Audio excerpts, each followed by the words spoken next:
Mapayapang hapon, Pilipinas! Ito po ang inyong balerina ng bayan, si Lisa Macuja Elizalde, na bumabati sa lahat ng nakikinig sa DZRH Radio at sa mga nanonood sa DZRH TV, lalo na sa ating mga kasamahang alagad ng sining at kultura sa buong bansa.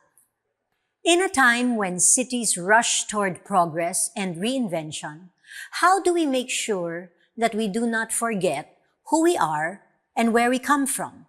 Sa gitna ng mga bagong gusali, expressways at urban development plans, may lumalakas na panawagan para sa mas malalim na pagpapahalaga sa kasaysayan, lalo na sa mga malalaking lungsod tulad ng Maynila, kung saan bawat kanto ay tila may kwentong nakaukit sa bato, sa bakal at sa alaala ng mga Manilenyo. Ngayong papalapit na ang araw ng Maynila, muling sumisigla ang usapin ng heritage conservation bilang mahalagang bahagi ng urban renewal. Sa hapong ito, kikilalanin natin ang ilan sa mga kabataang kumikilos para buhayin muli ang diwa ng Maynila sa pamamagitan ng sining, pananaliksik at pagkilos tungo sa layuning matagpo ang kasaysayan at kaunlaran. Kaya't huwag kayong aalis, samahan ninyo kami sa kalahating oras ng masayang kwentuhan kasama ang cultural heritage advocates na sina Bea Dolores at Architect Miguel Ordoño III mula sa Renacimiento, Manila. Magbabalik ang Art to Art pagkatapos ng ilang paalala. Programang hatid ay sining at kulturang para sa lahat. Magbabalik ang Art to Art. Tinesting, sinuri, siniyasan. Ang resulta? Super effective ang Shield sa pagpatay ng bakterya at virus. Shield Antibacterial Soap. Believe ang mga eksperto sa Philippine Nurses Association. At si Mami. Tiwala ako sa Shield. Shield Antibacterial Soap. Napatunayang mabisa. Ang mga nurse, tiwala. Hello, Washi! Laundry day na naman! Yay! Anong meron? Mancha ng chocolate, putik, may libag pa. Kaya natin yan!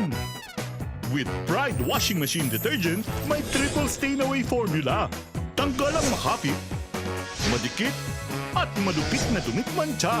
Kaya easy-easy ang labada. Mula noon hanggang ngayon. All you need is pride. All you need is pride. ACS. Usapang sining at kultura para sa lahat. Art to Art. Nandito pa rin tayo sa Art to Art at kasama natin sa hapong ito ang mga kinatawan ng Renacimiento, Manila, co-founder Bea Dolores and Publicity Committee Head Miguel Ordoño III. Miguel, Bea, welcome to Art. Magandang hapon sa inyo. Magandang hapon din po. Okay, simulan natin sa simula. Paano nga ba na buo ang Renacimiento Manila at ano yung personal na hugot o inspiration behind its founding? So, I would love to share it with you. Yun nga po, kasama po ako sa co-found or mga naging founder ng Renacimiento Manila. At nagsimula ito actually as an idea back in 2019, like right before 2020, which started the pandemic. Yes. And Renacimiento kasi means renaissance and rebirth, wherein dahil nga ang City of Manila, ngayon ang ating perception ay magulo at nakakatakot. Pero ito pala ay rich in history and marami pa tayong mapoproteksyonan at maa-appreciate bilang capital ng ating bansa.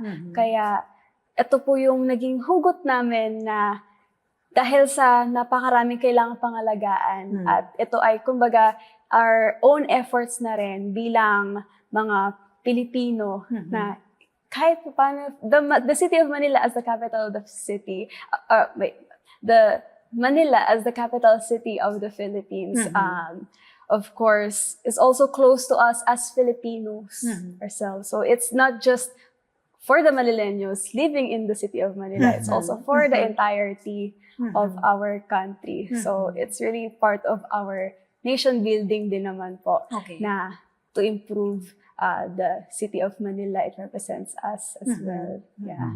Mhm. Okay, and nakatira ka sa Manila? Is that why Ako po. you're so invested in Renacimiento Manila? I eventually became a citizen of Maynila dahil ako ay nag-college po dito sa Maynila, lalo na sa Intramuros. Opo, na ang personal kong experience bilang nakatira sa Intramuros na, hindi dito pala ako sa kung saan nagkaroon ng maraming makasaysayang mga pangyayari. Tapos, pagtawid ko, habang nasa loob ako ng Intramuros, tatawid ako, biglang syempre, hindi na siya ganun ka-historical yung nakikita natin. Papunta lang, ako bilang estudyante, kailangan ko lang naman pumunta ng SM, pero bakit ako nahihirapan? Tapos po magkakalapit ang City Hall, National Museum, Luneta, at Intramuros. Pero ang hirap ng pag-move around. Metropolitan Theater. O Metropolitan Theater, of course. And Pasig River, and then Binondo. Like, yun pala, ang lalapit lang nito sa isa't isa, madali lang sana siyang puntahan. Kaso yung experience natin bilang pedestrians ay napakahirap. And ako po, personally, ang background ko ay architecture din po, specializing in urban design. So talagang masakit sa akin ang ma-experience ang ganito. At aspiration ko as part of, syempre, ng aking larangan na ma-improve talaga itong lugar na ito. Kaya ito po, naging parte po ako na nagpasimula ng Renacimiento Manila. Okay. And, Ako naman po ay taga Makati, laking Makati, batang Makati ho ako. At nung pumasok ako sa UST, kasi UST Architecture, syempre alam naman natin yung campus na universidad, puno ng mga old buildings. Kumbaga doon din ako namulat na ang ganda pala ng ng mga ganitong old buildings. At pati na rin dahil estudyante ako that time, nakakaikot na rin ako around Manila. Tapos yun, nakita ko yung Metropolitan Theater, yung Post Office, pati na rin yung mga lumang theaters dahil na sa sa may Avenida At syempre as an architecture student, nung napag-aralan ko siya, kasi fan na ako ng history yun But ngayon na architecture at history, na pwede pala siyang pagsama, lalo kung na-appreciate lalo yung ating diverse actually, diverse styles pagdating sa mga gusali. Hindi lang simbahan, pati yung teatro natin ng mga art deco, pati na rin iba't ibang uri ng gusali. Okay. Okay. So, Renacimiento Manila, Rebirth, Renaissance. Paano naiiba kesa sa usual conservation heritage efforts ang mga ginagawa ng Renacimiento Manila? So actually, we are more on the educational arm. So ang sa amin is, kasi pag nahilig natin heritage conservation, kailangan ba dapat ma-arkitekto ba dapat ako, engineer ba ako, marunong sa technical. Pero kumbaga, actually, nasa rin to nasa Philippine Heritage Charter na lahat tayo, may responsibilidad tayo tungo sa ating architectural at heritage, mismong cultural heritage. Kaya ang ginagawa ng RM, ang Renacimiento Manila is we try to educate the public, and we are actually moving towards the collaboration of everyone, the general public. So ang ganda ho ng members namin, talagang diverse, don't have to be an architect, don't have even to be an artist, talaga na kung may passion ka lang po talaga for heritage, then you are very, very welcome sa RM po. Okay. So your efforts have been described as urban renewal rooted in heritage. So what does that really mean in practice? Paano ito nakikita sa mga activities na ginagawa ninyo ngayon? Opo. Ngayon po, yung mga activities po namin ay, number 1, yung heritage walks. Almost every weekend po may mga heritage walks kami. Kung saan dinadala namin sa iba't ibang lugar sa Maynila, hindi lamang sa Intramuros. Yes, ang Intramuros ay, syempre, madalas na pinapasyalan na. Yun ay tumatatak sa lahat na kapag may something na historical na pupuntahan sa Maynila, pupunta tayo sa Intramuros. Yun pala, pati sa labas na Intramuros ay mayaman din sa kasaysayan kung saan nagsimula ang ating, for example, the revolutionary na efforts patungo sa ating independence bilang Filipino nation. Ang Katipunan, for example, mga founding site na nasa may bandang Divisoria Recto lang pala. At marami pang iba sa may Tondo, sa even Santa Mesa, at napakaraming lugar na kapag pinuntahan mo, may kasaysayan pala. Pero pagtapak mo sa lugar ito, bakit parang hindi mo ramdam? At meron pa nga nagsabi sa akin na habang naglalakad kami, syempre, ang urban jungle natin ngayon ang ating mas nararamdaman, konkreto, sasakyan at lahat. Tapos biglang magugulat siya, ba't may statwa dyan? Sila pa, yung ating mga places of memory pa, yung naging parang quote-unquote out of place. Instead of sila yung dapat na pinupuntahan natin. Dapat sila yung makakapagpa-draw sa atin papunta sa mga lugar na yun. Para kapag nandoon ka na, ramdam mo na sana na, ay, dito pala yung ating kasaysayan dito sa parteng na to. Nasasabi niya mismo ng lugar kung ano yung naging storya niya. Kung tayo ay napangalagaan natin yung lugar na ito. So, with the heritage walks that we do, we both share both the stories and at the same time make the people experience the realities that is happening at the moment while also looking into what can be the opportunities pa, for example. Okay. So, ilan ang miyembro ng grupo ninyo? So we're about around 40 to 60 members as of now. So ayun, nakakatuwa kasi especially in our recent activities, ang daming talagang, ang tingin namin parang mga tropa-tropa lang mo kami. So I'm glad na yung mga volunteers, they're really active in making publicity materials. Yung iba ho, may research arm kami. At yung nakakatuwa rin, living history, na mismong sila may suot ng mga Filipiniana clothes even during tours. And would you be able to describe kung ano yung mga background ng mga miyembro, kung ano yung mga professions, estudyante ba, bata, matanda, what's the make-up ng grupo? Talagang diverse ho, meron diverse genders, diverse backgrounds. So, may mga arkitekto at mga artist po. Meron din naman po mga nasa field ng history at meron po kami mga nasa medical field. Meron po kami nag-study ng botany. So, it's really kalat ho siya. No? But we are, despite this diversity, we are sharing one common passion, which is yung for history and heritage. Okay, so with such a diverse membership, paano nagkakaisa ang iba't ibang perspectives ninyo towards the same vision?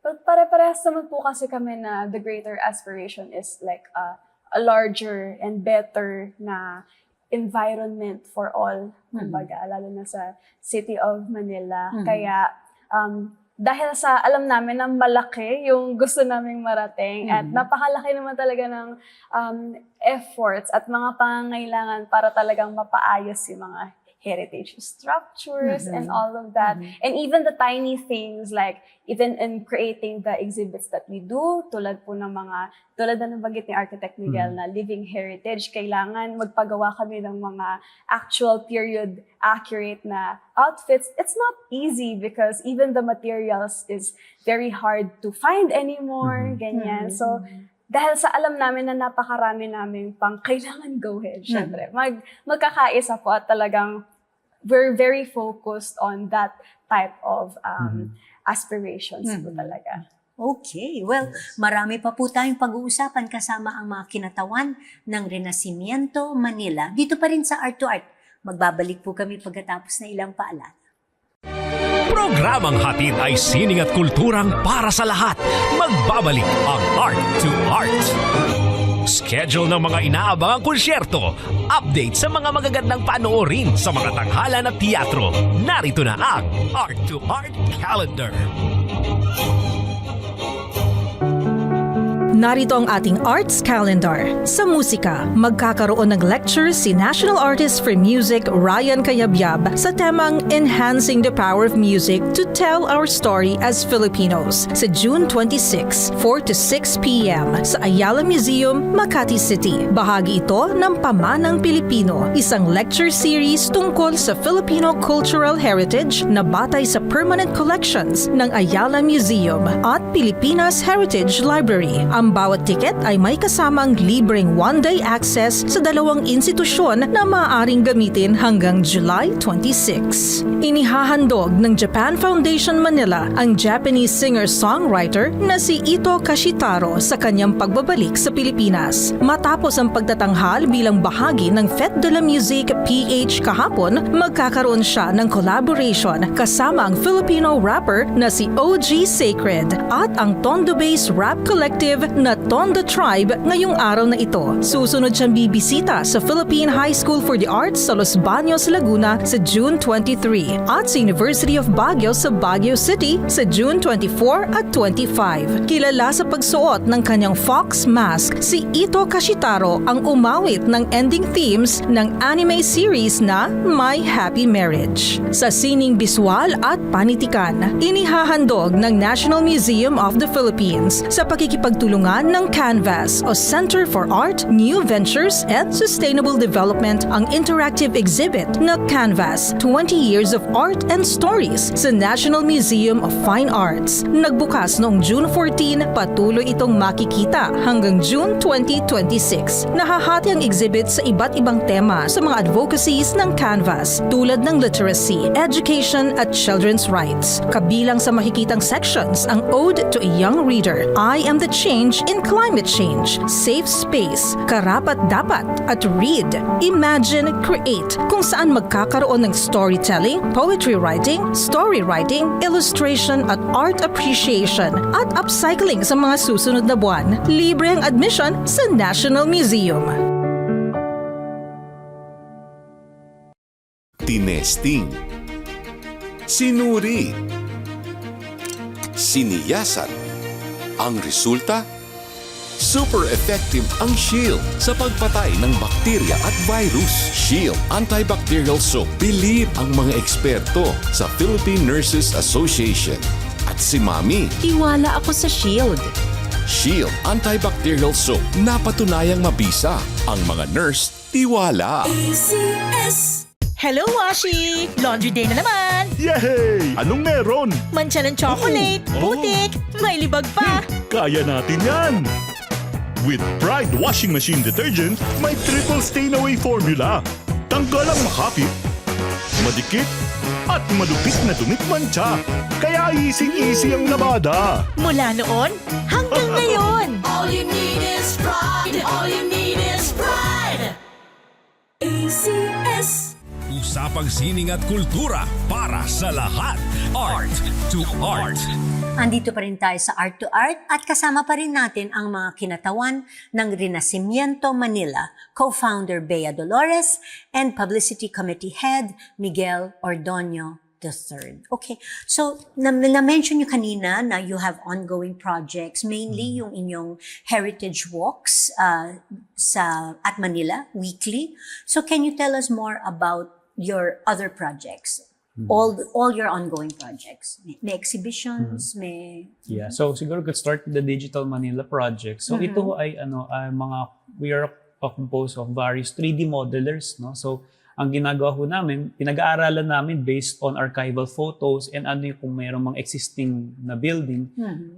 Pinag-aaralan namin yung building details at ang ginagawa namin, nire-recreate namin with 3D modeling softwares and programs. So makita natin yung mga digitally rendered photos. So minsan actually if you have seen yung mga black and white pang photos, this time ginagawa namin HD, parang kinire-recreate namin yung angle. Yes, At the same time, colored na siya. And so, people would actually see, ganito siya itsura niya during its heyday. So, isa siyang, besides the 3D modeling aspect, masusi yung pag-aaral ginagawa dun sa paghanap anong kulay niya before. Kasi it's black and white, no? So, at as well as, ano yung itsura ng building details? Kasi ang mahirap po kasi with today is, if nakikita mo siya, yan ba itsura niya dati?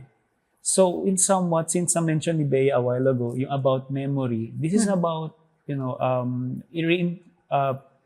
reinviting those memories to this current generation na hindi nila na-experience during our time. Oo nga naman. I'd like to add din po doon na since it is 3D design, so Yes. computerized po ito, digital, ito po ay pwede ring mag-serve as a, anong tawag nito?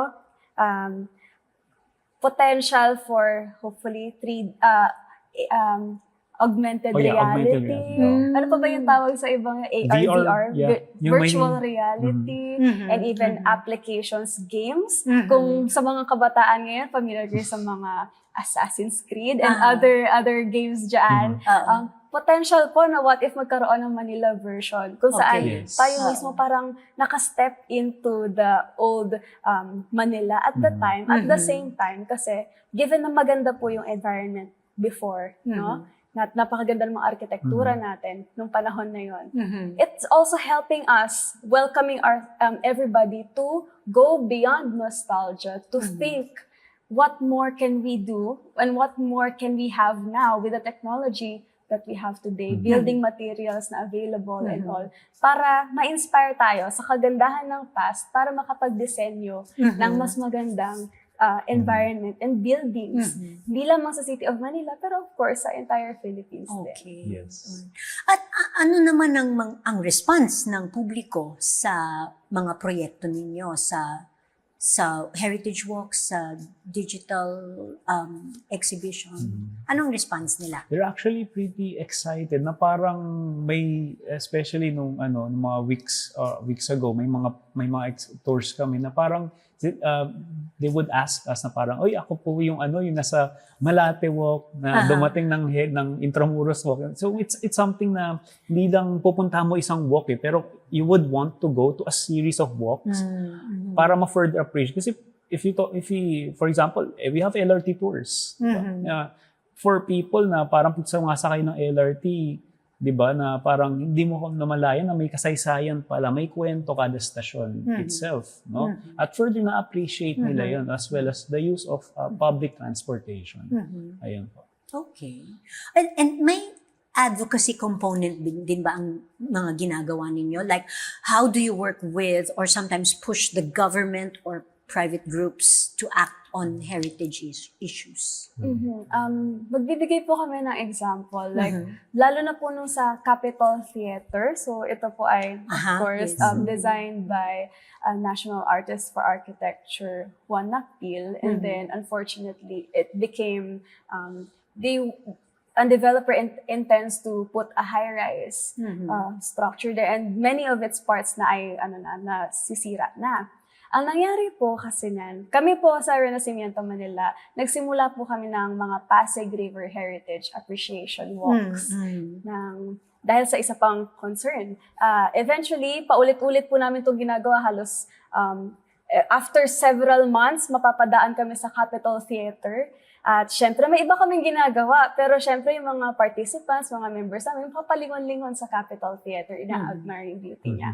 And eventually, after several months, makikita mo yung pagbabago sa mismong Capitol Theater. To the point na yung mga kaibigan din namin, nandito sa neighborhood, biglang nakita na may sinisira na sa loob and nagvi-videohan na. So, kumbaga kasama sa mga ginagawa naming heritage walks ay namomonitor namin ang mga pagbabago sa paligid. At ito, ang nangyari dyan, yung mga kaibigan nga namin na vinidyohan na lang kung ano yung nangyayari. Nireport sa amin at sa iba pa namin mga network. May isa kaming kakilala na kapag-reach out kakilala sa NCCA and then sa NHCP and all of that. Tapos kami naman po sa Renacimiento Manila, nag-share publicly about it para talagang in different types of aspeto, kumbaga, na-spell out namin. And then eventually, parang kinabukasan po yata, biglang nag-front page po yung issue ng Capitol Theater. Okay. Opo. And then, in fairness, cease and desist order po siya nung time na yun. Opo.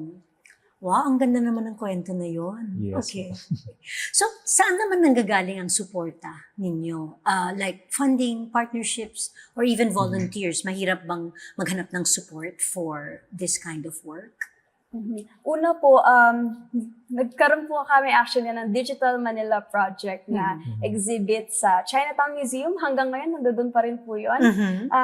Yung mismong Chinatown Museum po yung lumapit sa amin na makapag-produce po kami ng aming mga digital renderings doon.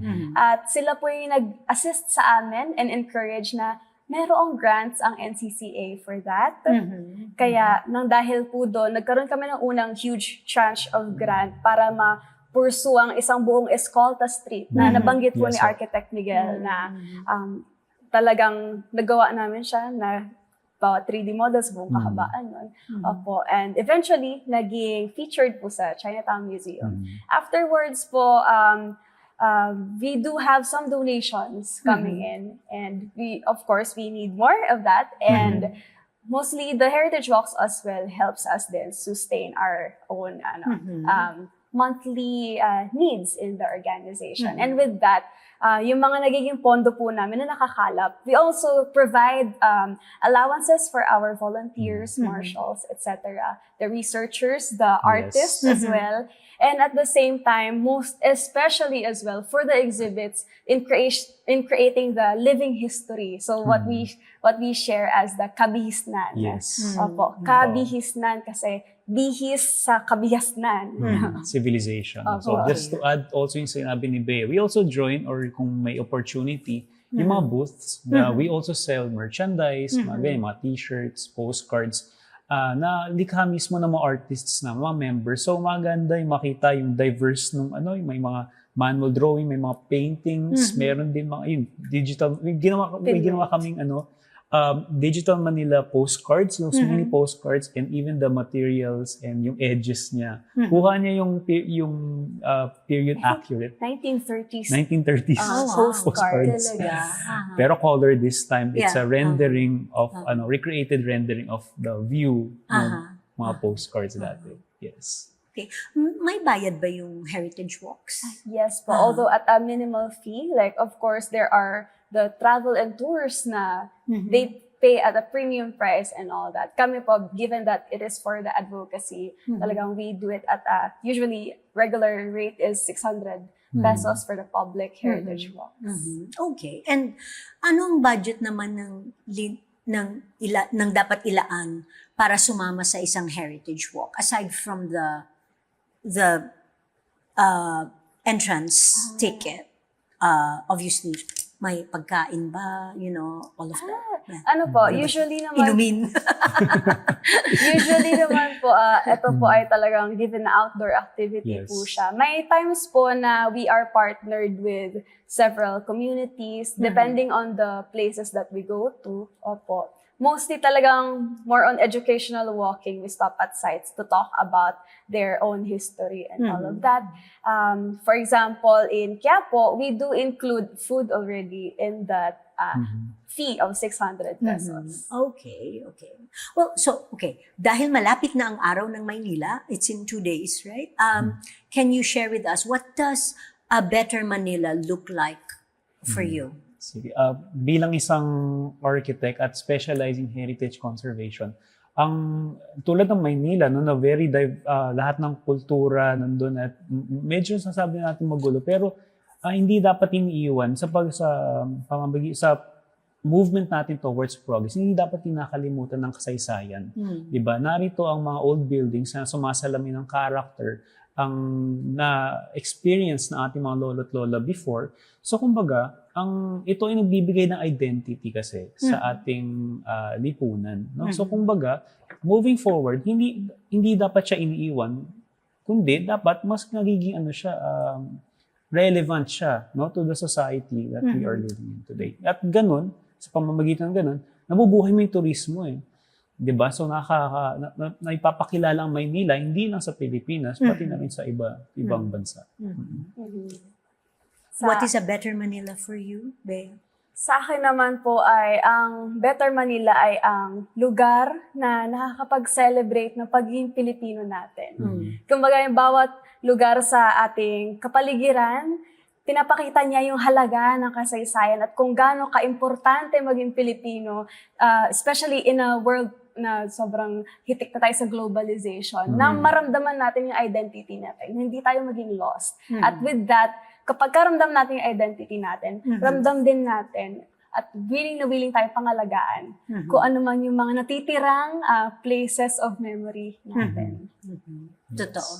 Okay, sa mga gustong sumali sa Renacimiento Manila o tumulong sa advocacy ninyo, paano ba sila makakasali? Bukas ba kayo sa lahat?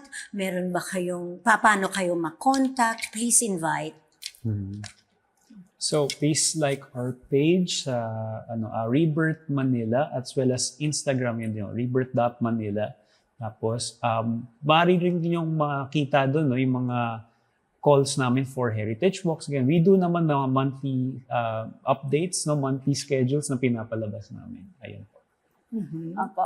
Kung gusto rin po nilang matuto lalo sa Renacimiento Manila, pwede niyo po rin tignan ang aming website, renacimientomanila.org. Opo. Stay tuned lamang po kapag po may mga membership applications kami.